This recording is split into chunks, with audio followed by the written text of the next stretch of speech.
The Sanctuary and 2300 Days. Chapter 24. Cause of Our Disappointment. Why were those disappointed who looked for Jesus in 1844? This important question, we believe, can be answered in the most satisfactory manner. Our disappointment did not arise from mistaking the commencement of the 70 weeks. The argument by which the original date is sustained is, as we have seen, invulnerable. Nor did our disappointment arise from a mistake in believing that the 70 weeks form a part of the 2300 days, for every part of that argument, as we have shown, still stands good.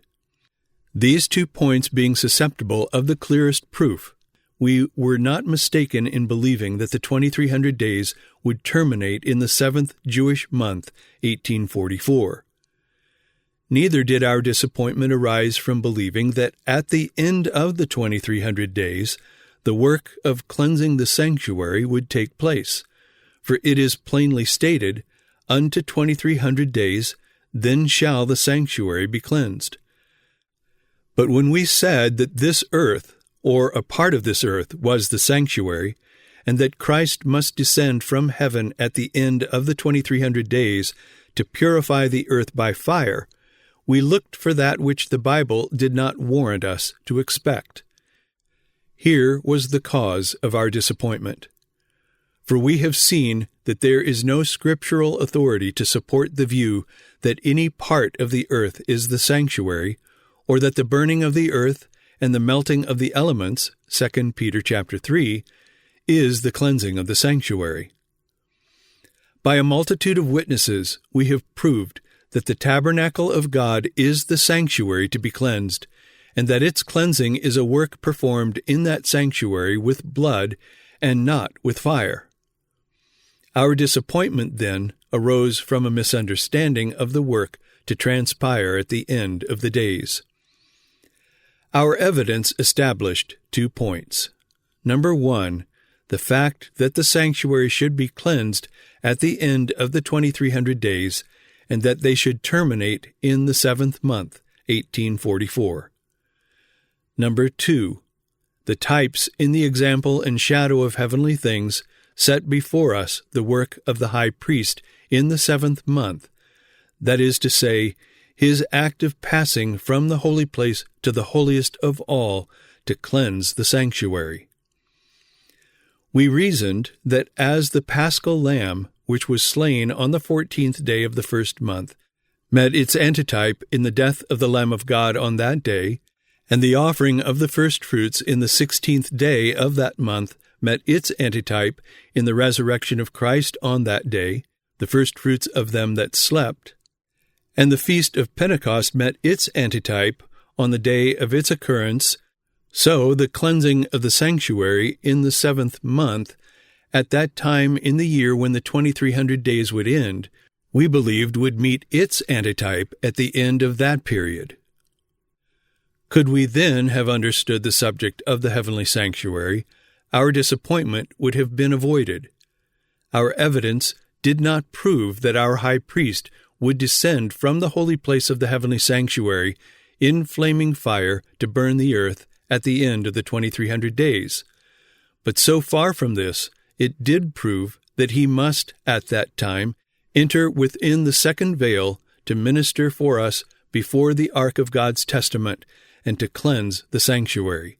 Daniel 8, verse 14, Hebrews 9, verses 23 and 24. Such has been the position of our high priest since the end of the days, and this is the reason that we did not behold our King in 1844. He had then ministered in only one of the holy places, and the termination of the 2300 days marked the commencement of his ministration in the other.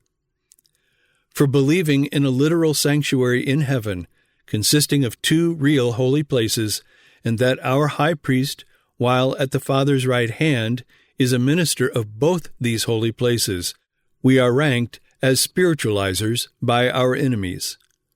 From this unjust charge, we appeal to the Judge of all the earth, who will do right.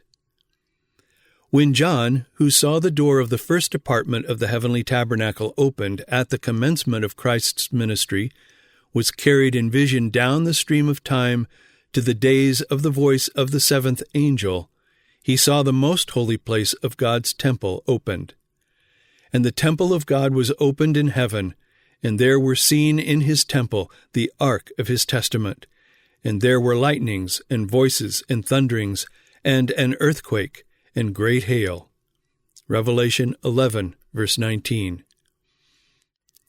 Here by the ark of God's testament is where our high priest ministers since the close of the 2300 days. To this open door in the heavenly sanctuary, Revelation 8, verses 7 and 8, Isaiah 22, verses 22 to 25, we invite those to come for pardon and salvation who have not sinned away the day of grace. Our high priest stands by the mercy seat, the top of the ark, and here he offers his blood, not merely for the cleansing of the sanctuary, but also for the pardon of iniquity and transgression.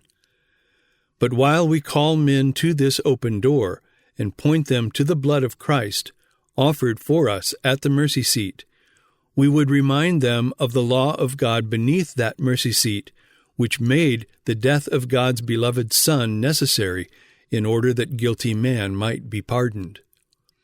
That ark contains God's commandments, and he that would receive the blessing of God at the hand of our high priest must keep the commandments contained in the ark before which he ministers. Many affirm that God has abolished his law, but this is so far from the truth that law occupies the choicest place in heaven. It is that justice and judgment which are the habitation of God's throne. Psalm 89, verse 14, 97, verse 2, Revelation 11, verse 19. Two of the messages of Revelation 14 had been given prior to the end of the 2300 days in 1844, as nearly all Advent believers once admitted. The third angel, with the commandments of God and the faith of Jesus, gives the last message of mercy while our high priest ministers for us before the ark containing the commandments. While he is thus ministering, the host or church are waiting the completion of the great work, the putting away of their sins. They are in the last end of the indignation, which occupies a space of time, as is evident from Daniel 8, verse 19. The close of the third angel's message is marked by the Son of Man taking his position upon the white cloud. Revelation 14, verses 9 to 14. The last message of mercy will then have closed, and there will be no intercessor between an offended God and guilty offending man. The angels with the vials of God's wrath, who are now stayed by the ministration of our great high priest, will then come out of the temple of God and pour out the vials of unmixed wrath upon the heads of all the wicked. The plagues, the earthquake, and the great hail, every stone about the weight of a talent, will follow. The enemies of God will be destroyed, and the little horn will be broken without hand. Revelation chapters 15 and 16, chapter 11, verse 19, Daniel 12, verse 1, chapter 8, verse 25. The sanctuary and the host will then be vindicated, and all opposing power overwhelmed in irretrievable ruin. Beyond this time of trouble, such as never was, the scenes of the earth made new rise before us. In the midst of that paradise of God, where his saints will ever remain, we behold his glorious sanctuary. Ezekiel chapter 37, Revelation 21, verses 1 to 4.